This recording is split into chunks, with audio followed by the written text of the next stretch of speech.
Hello, knowledge seekers. In this episode of 20-Minute Books, we will be delving into Who Built That, written by Malkin. This best-selling book takes us on a fascinating journey through the last 150 years, highlighting the achievements of America's most intriguing inventors.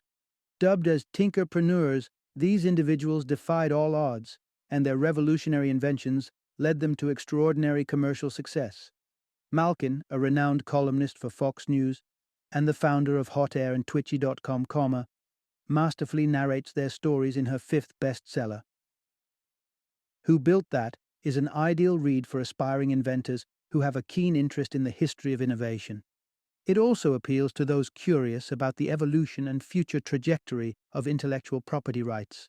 Moreover, businesses concerned with the current state of innovation in the United States will find invaluable insights within its pages.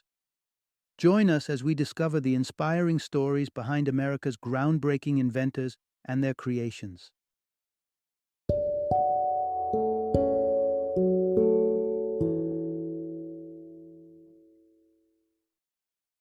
Who Built That? Awe-inspiring stories of American tinkerpreneurs. Introduction: Uncovering the secret to America's innovative prowess. The heart and soul of the United States pulsate with the rhythm of entrepreneurship. It's a beat that has been steady from the days of Benjamin Franklin's ingenious contraptions, through the explosive entrepreneurial age of the 19th century, and up to contemporary IT colossi like Apple and Microsoft. Throughout its history, America has been the undeniable front-runner in the race of innovation and entrepreneurial spirit. So, what's the underlying formula that keeps the engine of this creativity humming? The answer lies in the simplicity of free market capitalism.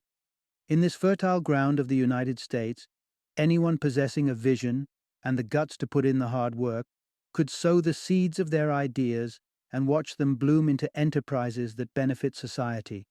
All this without the heavy shadow of the government or bureaucracy looming over them. But like every good story, this one too has a twist. The United States of today is no longer the incubator of innovation it once was. Its position as the torchbearer of entrepreneurial advances is wavering. Unless we step up and take action, America might soon see itself being outpaced in the innovation race. But fear not. As you'll discover, there are solutions at hand to prevent this impending fall from grace. In our exploration ahead, you'll uncover why the perception about inventors, epitomized by Obama, needs a re-evaluation, the necessity for the United States to revert to its original patent system, and the surprising reason why being a glass blower once meant a possible prison sentence. Part 1. The Unsung Heroes of Progress, Tinkerpreneurs. Are you acquainted with the term tinkerpreneur? Although it may sound unfamiliar, it's highly probable that your life is being eased by the fruits of their labor every single day. The tinkerpreneur is a hybrid of sorts, an inventor who tinkers, fine-tuning their own inventions and leveraging them into the commercial domain. In doing so, they craft enterprises, create job opportunities, and engender profits. Contrary to this portrayal, President Barack Obama contends that inventors aren't exceptional. They are neither smarter nor harder working than the average person. Their success is merely rooted in public amenities like education, roadways, and infrastructure. This viewpoint, however, stands on shaky ground. Defying Obama's stance, tinkerpreneurs are marked by their intelligence, tenacity, and relentless engagement. They are the job creators and builders of companies, standing far removed from the ones who simply fill these jobs or find employment within these establishments.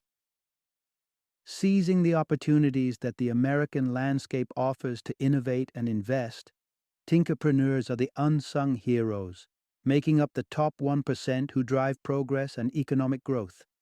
Nonetheless, their journey is anything but smooth, littered with a myriad of challenges and obstacles. Part 2. Inventions as Stepping Stones to Entrepreneurial Victory. When someone ventures into the realm of inventions, what is the driving force behind this journey? Is it the quest for a notable place in the annals of history? a desire to accumulate wealth, or perhaps the noble pursuit of societal advancement. In the case of Tinkerpreneurs, these aspirations coalesce into a single goal, turning invention into lucrative enterprises. To achieve this, they need to spot and seize opportunities at the right time. Tony Maglica's life serves as an archetype of this entrepreneurial spirit. A Croatian immigrant to the United States, Maglica, with hardly anything to his name, began his journey as a humble contractor. Known for his exceptional skill, unrivaled speed, and an insatiable appetite for hard work, he soon earned a reputation for integrity and dedication. It was during his stint with a flashlight manufacturing company that opportunity knocked. Dissatisfied with the mediocre quality of available flashlights, he invented the first Maglite, a revolutionary flashlight that delivered an intense, adjustable beam of light. But Maglica's entrepreneurial journey didn't end there. He continuously sought ways to enhance and expand his product line. This relentless pursuit of excellence and opportunistic mindset helped transform Maglite into a multi-billion-dollar enterprise. Innovation, however, is not always about creating something new. It can also stem from a shift in perspective that transforms a novel idea into a commercially viable product. Take air conditioning, for instance. Inventor Willis Carrier revolutionized the cooling industry by proposing a radical approach, replacing ice with air. Despite his system's steady improvements and decent performance, it was Irvine Lyle's visionary thinking that elevated Carrier's invention to unexpected heights. Lyle, a skilled salesman, saw immense commercial potential in Carrier's creation. His foresight enabled factories and theaters to operate during the sweltering summer months, setting the stage for a cultural phenomenon, the summer blockbuster. More significantly, air conditioning reshaped societal norms, prompting migration towards hotter states like Texas. Despite this striking success story, innovation doesn't always follow a smooth path. It's a journey riddled with risks, especially for tinkerpreneurs, who often bear the brunt of these uncertainties. Part 3. Defying Doubters, a Tinkerpreneur's Journey. Being a tinkerpreneur means being prepared to face an army of skeptics. The uphill journey of the Roebling family perfectly epitomizes this battle of wills, showcasing how genuine tinkerpreneurs persist in their endeavors. John Roebling, hailing from Prussia, would later patent a transformative wire rope. Back in his homeland, he had witnessed the exhausting and inefficient process of rope making. He also recognized the government's stranglehold over innovation, with any attempt to improve methodologies subjected to bureaucratic approval. Frustrated by a system that favored sameness over creativity, Roebling migrated to the United States, where he was able to patent and market his innovative wire rope with remarkable success. Yet, his innovation journey wasn't free of hurdles. Threatened by his revolutionary invention, the traditional hemp rope industry turned into a formidable opponent. Nonetheless, Roebling's superior product was strong enough to withstand such resistance. His wire ropes found significant application, notably in the construction of the Niagara Falls Suspension Bridge, the first railway bridge of its kind. Yet, the most critical test of Roebling's rope's strength and resilience came with the construction of the iconic Brooklyn Bridge. Tragically, John Roebling lost his life in an accident during the project, passing on the mantle of defending his breakthrough against naysayers, corporate giants, technophobes, and political wheelers and dealers to his son, Washington Roebling. Washington proved to be a worthy successor, relentlessly championing his father's invention despite the mounting pressures. His dedication took a toll on his health, leading to decompression sickness. Nevertheless, the project didn't falter. Emily, Washington's wife, saw it through to completion, silencing the critics and validating the Roeblings' perseverance. If not for their unwavering commitment and determination to fight for their innovative ideas, we may never have witnessed the marvel that is the Brooklyn Bridge. Part 4. How minuscule solutions can spur monumental change.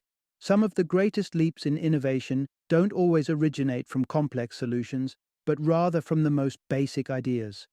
Consider the modest crown cap, a small yet revolutionary invention that enabled safe, hygienic, and economical sealing of bottles.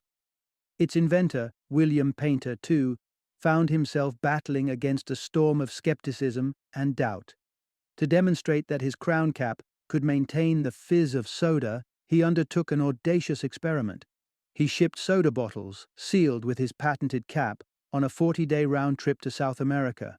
Upon their return, a tasting ensued, where it was universally acknowledged that the soda tasted as fresh as the day it was bottled. Cost-effective and easy to discard, Painter's crown cap became a universal standard, forever altering the course of the beverage industry. But the ripples of Painter's inventive genius extended beyond his crown cap. He had an eye for talent, nurturing some of the most creative minds of his time. One such protégé was King Gillette. Sharing a deep friendship and mutual passion for invention with Painter, Gillette drew inspiration from his mentor's work to conceive a groundbreaking invention of his own, a steel razor mirroring the disposability of the crown cap. Gillette's razors, patented in 1904, made their way into households worldwide within just 5 years of their launch. But Gillette's innovative streak didn't stop there. In 1910, he brought to the market the first razor specifically designed for women. The collaboration between Painter and Gillette thus stands as a testament to the awe-inspiring innovation that emerges when tinkerpreneurs surround themselves with other creative thinkers and master salespeople. Part 5. The power of combined forces in driving innovation. In the realm of innovation, the saying, "two heads are better than one," often rings true. The example of Edward Libby and Michael Owens, the pioneers of a transformative approach to glass production, underscores this concept vividly. Owens, an adept engineer, and Libby, a staunch proponent of property rights, made a formidable team. Their joint endeavor stood against an industry renowned for its fiercely competitive and secretive nature, the glass industry. Without each other's complementary skills and shared determination, their venture may not have seen the light of day. The well-guarded secrets of glass production date back to the Middle Ages, with glass blowers in Venice often secluded on the island of Murano to prevent valuable information from seeping out. Undeterred, Owens and Libby embarked on a quest to break down these formidable walls, aiming to devise a more efficient and practical method for producing glass. Their tenacity bore fruit in the early 20th century when their machine-made bottles revolutionized the soda business. Another inspiring tale of collaborative innovation involves scientist Nikola Tesla and financier George Westinghouse. Tesla's work focused on alternating current AC electricity systems. Though AC is now the global standard, its adoption owes much to Westinghouse's invaluable support. Their primary competition was none other than Thomas Edison, a staunch advocate for direct current DC systems. Despite being relatively inefficient, especially over long distances, Edison's DC had influential backers. However, the alliance of Westinghouse's unyielding resolve and financial backing with Tesla's groundbreaking findings set them on the path to victory. Their steadfastness ensured the triumph of AC systems, a win not just for them, but for society as a whole. Industries like the automotive sector would look starkly different today without the economical electricity production facilitated by Tesla and Westinghouse. Their story underlines the seismic impact of successful innovation. Yet, why are some entities stifling this crucial driver of progress today? Let's delve into this matter in the next segment. Part 6. The current innovation landscape in the United States is in peril. Once upon a time, the United States stood as a haven for innovation. What paved the way for such thriving inventive energy? The country's patent system, a distinctive framework that encouraged grassroots inventors, enabling their innovations to make ripples globally. The U.S. patent system, set in stone as early as 1790, is founded on market principles. The core premise is that financial incentives spur creativity, and hence, patent holders should be allowed to sell, license, or transfer their patents to others in exchange for profit. In return, they would have to publicly disclose their invention and accept that the patent would expire after a set period. This system facilitated widespread distribution and fostered an ever-growing array of imaginative inventions. It supported personal benefit in a way that ultimately promoted public welfare. However, today, this crucial system is teetering on the edge, under the specter of potentially harmful reform. Over recent years, the U.S. patent system has transitioned from a first-to-invent to a first-to-file approach. This implies that the prize no longer goes to the originator of an idea, but to whoever first puts their signature on the patent documentation. While this might seem like a minor policy tweak, its implications are profound. Firstly, this change has tipped the scales heavily in favor of large corporations. With deeper pockets, they can afford to file a bevy of patents, whether or not they foresee profitability. In stark contrast, independent inventors, who need funding to file a patent and often need time to refine their innovation to unlock its true potential, are at a significant disadvantage. If they aren't the first to file, they stand to lose everything. Regrettably, due to government regulation, the potency of innovation and creativity is gradually waning, casting a shadow over the prospects of our tinkerpreneurs. A flourishing society hinges on a free market, one that enables individuals to earn, collaborate, and invent fearlessly. Yet, these very rights appear to be slipping through our fingers. Final summary. The central theme of this book is Tinkerpreneurs, those audacious innovators with an entrepreneurial spirit, have, for more than 100 years, merged inventive brilliance with daring opportunism, often resulting in commercial triumphs that revolutionize entire industries. A nurturing patent system and the spirit of collaboration have been instrumental in fostering the blossoming of tinkerpreneurship in the United States. However, emerging reforms may threaten to halt this era of innovative entrepreneurs.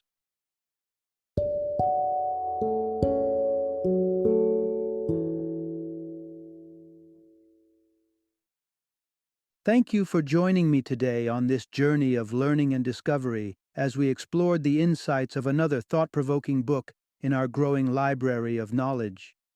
If you've enjoyed our time together, please take a moment to follow our podcast, give us a 5-star rating, and share 20-minute books with other knowledge seekers.